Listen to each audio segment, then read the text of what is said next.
ಆಕಾಶದಲ್ಲಿ ಎಲ್ಲ ಪಕ್ಷಿಗಳು ಹಾರಾಡುತ್ತವೆ. ಆದರೆ ಹದ್ದು ತನ್ನ ರೆಕ್ಕೆ ಬಿಚ್ಚಿ ಆಕಾಶದಲ್ಲಿ ಹಾರಾಡಿದರೆ ಬೇರೆ ಪಕ್ಷಿಗಳು ದೂರ ಸರಿಯುತ್ತವೆ. ನಾವು ಇವತ್ತು ಮಾತನಾಡಲು ಹೊರಟದ್ದು ಆಕಾಶ ರಾಜ ಎಂದೇ ಕರೆಯುವ ಹದ್ದಿನ ಬಗ್ಗೆ, ಇದರ ಬೇಟೆ, ಛಲ ಮತ್ತು ಇದರ ಕಷ್ಟಕರ ಜೀವನದ ಬಗ್ಗೆ. ಇದರ ಧೈರ್ಯ ನೋಡಿ ನೀವೇ ಬೆರಗಾಗುತ್ತೀರಿ. ಹಾಗಾದರೆ ಈ ರೋಮಾಂಚನ ವಿಷಯವನ್ನು ತಿಳಿಯಲು ಈ ವಿಡಿಯೋವನ್ನು ಕೊನೆಯ ತನಕ ನೋಡ್ತಾ ಇರಿ. ಹದ್ದು ಎಂದರೆ ಈಗಲ್. ಇದು ಪಕ್ಷಿಗಳ ರಾಜ ಅಂತಲೇ ಕರೆಯುತ್ತಾರೆ. ಇದರ ಜೀವನವು ರಾಜನ ಜೀವನ ತರವೇ ಇರುತ್ತದೆ. ಇದು ಕೂಡ ರಾಜನಂತೆ ಹುಟ್ಟಿನಿಂದಲೇ ಹೋರಾಟ ಶುರು ಮಾಡುತ್ತದೆ. ತಾಯಿ ಗರುಡ 2 ರಿಂದ 3 ಮೊಟ್ಟೆ ಇಡುತ್ತದೆ. 26 ದಿನದಿಂದ 27 ದಿನವರೆಗೆ ಕಾವು ಕೊಟ್ಟು ಮರಿ ಹೊರಗೆ ಬರುತ್ತದೆ. ಈ ಸಮಯದಲ್ಲಿ ಗಂಡು ಹದ್ದು ಮತ್ತು ಹೆಣ್ಣು ಹದ್ದು ಮರಿಯ ಸಂರಕ್ಷಣೆ ಮಾಡುತ್ತದೆ. ಹೆಣ್ಣು ಹದ್ದು ಮರಿಯ ಪಾಲನೆ ಪೋಷಣೆ ಮಾಡಿದರೆ ಗಂಡು ಹದ್ದು ಅವುಗಳ ರಕ್ಷಣೆ ಮತ್ತು ಆಹಾರವನ್ನು ತರುವ ಕೆಲಸವನ್ನು ಮಾಡುತ್ತದೆ.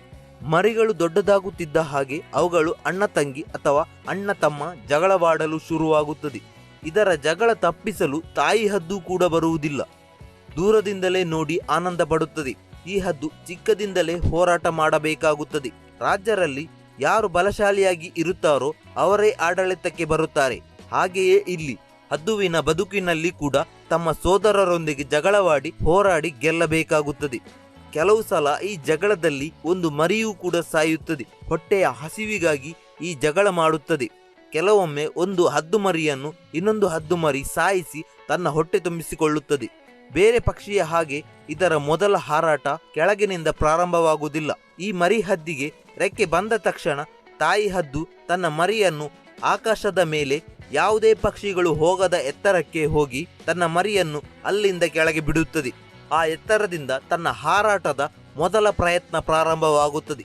ಹಾರಲೇಬೇಕು, ಇಲ್ಲದಿದ್ದರೆ ಸಾಯಬೇಕಾಗುತ್ತದೆ. ಸಾವು ಬದುಕಿನ ನಡುವೆ ಬದುಕಲೇಬೇಕು ಎಂಬ ಛಲದಿಂದ ಹಾರಲು ಕಲಿಯುತ್ತದೆ. ಇದರಿಂದ ಜೀವನದ ಹೋರಾಟವನ್ನು ಅಲ್ಲಿಂದಲೇ ಕಲಿಯುತ್ತದೆ. ಹದ್ದು ದೊಡ್ಡದಾದ ಮೇಲೆ ಇದರ ರೆಕ್ಕೆ ಎಷ್ಟು ಬಲವಾಗುತ್ತದೆ ಎಂದರೆ ತನಗಿಂತ 10 ಪಟ್ಟು ದೊಡ್ಡವಿರುವ ಪ್ರಾಣಿಯನ್ನು ಕೂಡ ಎತ್ತಿಕೊಂಡು ಗಾಳಿಯಲ್ಲಿ ಹಾರಿ ಸಾಯಿಸಿ ತಿನ್ನುತ್ತದೆ. ಇದರ ಕಾಲುಗಳಿಂದ ಎಷ್ಟು ದೊಡ್ಡ ಪ್ರಾಣಿಗಳನ್ನು ಒಂದೇ ಆಕ್ರಮಣದಲ್ಲಿ ಸಾಯಿಸಿ ಬಿಡುತ್ತದೆ. ಕಾಲಿನಲ್ಲಿ ಇರುವ ಉಗುರಿನಿಂದ ತನ್ನ ಆಕ್ರಮಣಕಾರಿ ದಾಳಿಯನ್ನು ಮಾಡುತ್ತದೆ. ಇದರ ಹಿಡಿತ ಎಷ್ಟು ಬಲವಾಗಿದೆ ಎಂದರೆ ಯಾವುದೇ ಕಾರಣದಿಂದಲೂ ತಪ್ಪಿಸಿಕೊಳ್ಳಲು ಸಾಧ್ಯವಾಗುವುದಿಲ್ಲ. ಹದ್ದುವಿನ ಇನ್ನೊಂದು ಅಸ್ತ್ರ ಎಂದರೆ ಇದರ ಚೂಪಾದ ಉದ್ದನೆಯ ಕೊಕ್ಕು. ಇದರ ಕೊಕ್ಕು ಸ್ವಲ್ಪ ಬಗ್ಗಿದ್ದರೂ ಇದರಿಂದ ಬಹಳ ಆಕ್ರಮಣಕ್ಕೆ ಸಹಾಯವಾಗುತ್ತದೆ. ಎಷ್ಟು ದೊಡ್ಡ ಪ್ರಾಣಿಯ ಪ್ರಾಣವನ್ನು ತೆಗೆಯುವ ಸಾಮರ್ಥ್ಯ ಇರುತ್ತದೆ. ಈ ಹದ್ದು 2 ಫೀಟ್ ತನಕ ಉದ್ದ ಇರುತ್ತದೆ. ತನ್ನ ರೆಕ್ಕೆಯನ್ನು ಆಕಾಶಕ್ಕೆ ಹರಡಿದಾಗ ಇದು 7 ಫೀಟ್ನಷ್ಟು ದೊಡ್ಡದಾಗುತ್ತದೆ. ಇದು ಸುಮಾರು 3 ರಿಂದ 4 kg ತನಕ ಇರುತ್ತದೆ. ನಮಗೆ ಆಶ್ಚರ್ಯ ತರುವ ವಿಷಯವೆಂದರೆ ಇದರ ದೃಷ್ಟಿ ಎಷ್ಟು ಸೂಕ್ಷ್ಮ ಎಂದರೆ ಆಕಾಶ ಎತ್ತರದಲ್ಲಿ ಹಾರಾಡುತ್ತಿರುವ ಹದ್ದು ನೆಲದಲ್ಲಿ ಓಡಾಡುವ ಚಿಕ್ಕ ಇಲಿಯನ್ನು ಸರಿಯಾಗಿ ನೋಡುವ ಶಕ್ತಿಯನ್ನು ಹೊಂದಿದೆ. ಇದರ ಕಣ್ಣು ಒಂದೇ ಕಡೆ ಕುಳಿತುಕೊಂಡು ತಲೆ ಹಂದಾಡಿಸದೆ 340 ಡಿಗ್ರಿ ಸುತ್ತ ನೋಡುವ ಶಕ್ತಿಯನ್ನು ಹೊಂದಿದೆ ಮತ್ತು ಬೇರೆ ಬೇರೆ ವಸ್ತುಗಳ ಮೇಲೆ ಫೋಕಸ್ ಮಾಡುತ್ತದೆ. ಅಂದರೆ ನಾವು ಈಗ ಹತ್ತಿರದ ವಸ್ತು ನೋಡಿದರೆ ದೂರದ ವಸ್ತು ನಮಗೆ ಬ್ಲರ್ ಆಗಿ ಕಾಣುತ್ತದೆ. ದೂರದ ವಸ್ತು ನೋಡಿದರೆ ಹತ್ತಿರದ ವಸ್ತು ಬ್ಲರ್ ಆಗುತ್ತದೆ. ಆದರೆ ಹದ್ದಿನ ವಿಷಯದಲ್ಲಿ ಹಾಗೆ ಇಲ್ಲ. ದೂರದ ವಸ್ತು ಮತ್ತು ಹತ್ತಿರದ ವಸ್ತು ಒಮ್ಮೆಲೆ ನೋಡಬಹುದಾಗಿದೆ. ಬೇರೆ ಪಕ್ಷಿಗಳು ಋತುಮಾನ ಬೇರೆಯಾದಾಗ ಮಳೆಗಾಲ ಚಳಿಗಾಲ ಸಮಯದಲ್ಲಿ ಸುರಕ್ಷಿತ ಜಾಗಕ್ಕೆ ವಲಸೆ ಹೋಗುತ್ತದೆ. ಆದರೆ ಹದ್ದು ಎಲ್ಲಿ ಬೆಳೆದಿರುತ್ತದೋ ಅಲ್ಲೇ ಇರುತ್ತದೆ. ಚಳಿಗಾಲ ಮಳೆಗಾಲಕ್ಕೆ ಹೆದರಿ ಇದು ಹೋಗುವುದಿಲ್ಲ. ಆಹಾರ ಒಳ್ಳೆಯದಾಗಿ ಸಿಕ್ಕಿದರೆ ಒಂದೇ ಕಡೆ ಇದ್ದು ಬಿಡುತ್ತದೆ. ಆದರೆ ಹದ್ದಿನ ಜೀವನ ಅಷ್ಟು ಸುಲಭವಾಗಿ ಇರುವುದಿಲ್ಲ. ಇದು ಜೀವನದಲ್ಲಿ ತುಂಬಾ ಕಷ್ಟ ಅನುಭವಿಸುತ್ತದೆ. ಹದ್ದುಗೆ ಏಜ್ ಆದ ಹಾಗೆ ಅದರ ಕೊಕ್ಕು ಉದ್ದವಾಗಿ ಜಾಸ್ತಿಯಾಗಿ ಬೆಂಡ್ ಆಗುತ್ತದೆ. ಇದರಿಂದ ಇದಕ್ಕೆ ಆಹಾರ ತಿನ್ನಲು ಕೂಡ ಕಷ್ಟವಾಗುತ್ತದೆ. ಬೇಟೆಯಾಡಲು ಕೂಡ ಸಾಧ್ಯವಾಗುವುದಿಲ್ಲ. ಮತ್ತೆ ಈ ಸಮಯದಲ್ಲಿ ರೆಕ್ಕೆ ಕೂಡ ಭಾರವಾಗುತ್ತದೆ. ರೆಕ್ಕೆ ಭಾರವಾಗಿ ಹಾರಾಡಲು ಸಾಧ್ಯವಾಗುವುದಿಲ್ಲ. ಬೇಟೆಯಾಡಲು ಕೂಡ ಸಾಧ್ಯವಾಗುವುದಿಲ್ಲ. ಇದರಿಂದ ಮರಣದ ಅಂಚಿಗೆ ಬಂದಿರುತ್ತದೆ. ಬೇರೆ ಪಕ್ಷಿಗಳು ಈ ಹದ್ದಿನ ಪರಿಸ್ಥಿತಿಯಲ್ಲಿ ಇದ್ದರೆ ಅವುಗಳು ಸಾವೇ ಸರಿ ಎನ್ನಬಹುದು.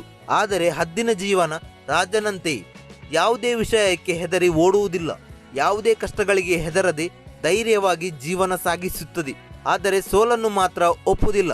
ತನ್ನ ಬೆಂಡ್ ಆದ ದೊಡ್ಡದಾದ ಕೊಕ್ಕನ್ನು ಕಲ್ಲಿನಲ್ಲಿ ಹೊಡೆದು ತನ್ನ ಕೊಕ್ಕನ್ನು ಅರ್ಧಕ್ಕೆ ತುಂಡು ಮಾಡಿಕೊಳ್ಳುತ್ತದೆ. ಈ ಸಮಯದಲ್ಲಿ ಇದರ ನೋವು ತುಂಬಾ ಭಯಾನಕವಾಗಿರುತ್ತದೆ. ಆದರೂ ಕೂಡ ತನ್ನ ಛಲ ಬಿಡದೆ ಹಠವನ್ನು ಸಾಧಿಸುತ್ತದೆ. ಸ್ವಲ್ಪ ಸಮಯದ ನಂತರ ಮುಂದಿನ ಕೊಕ್ಕಿನ ಭಾಗ ಮುರಿದು ಅದಕ್ಕೆ ಹೊಸ ಕೊಕ್ಕು ಬರುತ್ತದೆ. ಅತಿಯಾದ ಭಾರವಾದ ರೆಕ್ಕೆಯೂ ಕೂಡ ಅದರ ಜೀವನಕ್ಕೆ ಕಷ್ಟಕರವಾಗುತ್ತದೆ. ಹಾರಾಡಲು ಕೂಡ ಆಗುವುದಿಲ್ಲ. ಅದಕ್ಕಾಗಿ ಹದ್ದುಗಳು ಭಾರವಾದ ರೆಕ್ಕೆಯನ್ನು ಕಿತ್ತು ತೆಗೆಯುತ್ತವೆ. ಇದು ಕೂಡ ಒಂದು ಅದರ ಜೀವನದಲ್ಲಿ ಕಷ್ಟಕರವಾದ ವಿಷಯವಾಗಿದೆ. ಈ ನೋವಿನಲ್ಲಿಯೂ ಹದ್ದು ತನ್ನ ಭಾರವಾದ ರೆಕ್ಕೆಯನ್ನು ತೆಗೆದು ತಾಳಲಾರದ ನೋವನ್ನು ಅನುಭವಿಸುತ್ತದೆ. ಈ ಎಲ್ಲ ಕಷ್ಟಗಳನ್ನು ಎದುರಿಸಿ ಮತ್ತೆ ಆಕಾಶಕ್ಕೆ ಹಾರಾಡುತ್ತದೆ. ಇದರ ಆಟಿಟ್ಯೂಡ್ ಯಾವ ಪಕ್ಷಿಯಲ್ಲಿಯೂ ಕೂಡ ಕಾಣಬರುವುದಿಲ್ಲ. ಯಾವುದೇ ಕಷ್ಟಗಳಿಗೂ ಸೋಲದೆ ಅಷ್ಟು ಬೇಗ ಬಿಟ್ಟು ಕೊಡುವುದಿಲ್ಲ. ಇದರಲ್ಲಿ ತುಂಬಾ ಜಾತಿಯ ಹದ್ದುಗಳು ಇರುತ್ತವೆ. ದೊಡ್ಡ ಜಾತಿಯ ಹದ್ದುಗಳು ಜಿಂಕೆ, ಕರಡಿಯ ಮರಿಗಳನ್ನು ಎತ್ತಿಕೊಂಡು ಆಕಾಶಕ್ಕೆ ಹಾರುತ್ತದೆ. ಕಾಡಿನ ರಾಜನ ಮೇಲೆಯೂ ಕೂಡ ಈ ಹದ್ದು ಆಕ್ರಮಣ ಮಾಡುತ್ತದೆ. ಇದು ದೊಡ್ಡ ದೊಡ್ಡ ಕೋತಿಗಳನ್ನು ಎತ್ತಿಕೊಂಡು ಹೋಗಿ ತಿನ್ನುತ್ತದೆ. ಹದ್ದನ್ನು ನೋಡಿದಾಗ ಕೋತಿಗಳು ಹೆದರಿ ಓಡಿ ಹೋಗುತ್ತದೆ. ಈ ಹದ್ದು ಮನುಷ್ಯರನ್ನು ಕೂಡ ಬಿಡಲಿಲ್ಲ. ಇಲ್ಲಿ ನೋಡಿ, ಗ್ರೌಂಡ್ನಲ್ಲಿ ಹೋಗುತ್ತಿದ್ದ ಚಿಕ್ಕ ಹುಡುಗನನ್ನು ಹೇಗೆ ಎತ್ತಿಕೊಂಡು ಹೋಗಿದೆ ಎಂದು. ಮರಗಿಡ ಕಡಿಯುವುದರಿಂದ ಇದರ ಸಂತತಿಯು ಕಣ್ಮರೆಯಾಗುತ್ತಿದೆ. ಈಗಿನ ಸಮಯದಲ್ಲಿ ಅರಣ್ಯಗಳು ತುಂಬಾ ನಾಶವಾಗುತ್ತಿದೆ. ಇದರಿಂದ ಮುಂದಿನ ಪೀಳಿಗೆಯವರಿಗೆ ಈ ಹದ್ದನ್ನು ಫೋಟೋದಲ್ಲಿ ನೋಡುವ ಸನ್ನಿವೇಶ ಬರಬಹುದು. ಇದಕ್ಕಾಗಿ ಗಿಡಮರಗಳನ್ನು ನೆಟ್ಟು ಕಾಡನ್ನು ಬೆಳೆಸುವುದು ನಮ್ಮ ಜವಾಬ್ದಾರಿಯಾಗಿದೆ. ಪ್ರಪಂಚದ ದೊಡ್ಡ ಹದ್ದು ಗೋಲ್ಡನ್ ಈಗಲ್. ಇದು ನೀರಿನಲ್ಲಿ ಇರುವ ಅಪಾಯಕಾರಿ ಪ್ರಾಣಿಯಾಗಿರುವ ಶಾರ್ಕ್ ಮೀನನ್ನು ಬೇಟೆಯಾಡಿ ತನ್ನ ಆಹಾರವನ್ನಾಗಿ ಮಾಡಿಕೊಂಡಿದೆ. ಇದು ಮೊಸಳೆಯ ಮರಿಯನ್ನು ಕೂಡ ಬಿಡುವುದಿಲ್ಲ. ಕೆಲವು ಹದ್ದುಗಳು ಗಂಟೆಗೆ ಸುಮಾರು 400 ಕಿಲೋಮೀಟರ್ ಸ್ಪೀಡ್ ಹಾರಬಲ್ಲದು. ಇದರ ವೇಗಕ್ಕೆ ಚಿರತೆಯೂ ಕೂಡ ಹಿಂದೆ ಬೀಳುತ್ತದೆ. ಇದು ಆಕಾಶದಲ್ಲಿ ಹಾರುವ ಪಕ್ಷಿಯನ್ನು ಕೂಡ ಬೇಟೆಯನ್ನಾಗಿ ಪರಿವರ್ತಿಸಿಕೊಳ್ಳುತ್ತದೆ.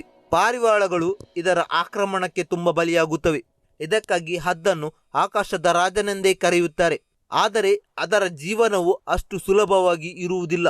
ಹದ್ದಿನ ಬೇಟೆಯನ್ನು ನೀವು ನೋಡಿದ್ದರೆ ನಮಗೆ ಕಮೆಂಟ್ ಮಾಡಿ ತಿಳಿಸಿ. ಹದ್ದಿನ ಜೀವನದ ವಿಷಯ ಇಷ್ಟವಾದರೆ ಲೈಕ್ ಮಾಡಿ ಮತ್ತು ಬೇರೆಯವರಿಗೂ ಕೂಡ ಈ ವಿಷಯವನ್ನು ವಾಟ್ಸಪ್, ಫೇಸ್ಬುಕ್, ಇನ್ಸ್ಟಾಗ್ರಾಮ್ನಲ್ಲಿ ಶೇರ್ ಮಾಡಿ. ಇನ್ನೂ ಹೆಚ್ಚಿನ ವಿಷಯವನ್ನು ತಿಳಿಯಲು ನಮ್ಮ ಚಾನಲ್ ನಾಲೆಜ್ ಟಿವಿ ಕನ್ನಡವನ್ನು ಸಬ್ಸ್ಕ್ರೈಬ್ ಮಾಡಿ. ಮತ್ತೆ ಸಿಗುವ ಇನ್ನೊಂದು ವಿಚಾರದೊಂದಿಗೆ. ಅಲ್ಲಿಯವರೆಗೆ ಹೃದಯಪೂರ್ವಕ ಧನ್ಯವಾದಗಳು.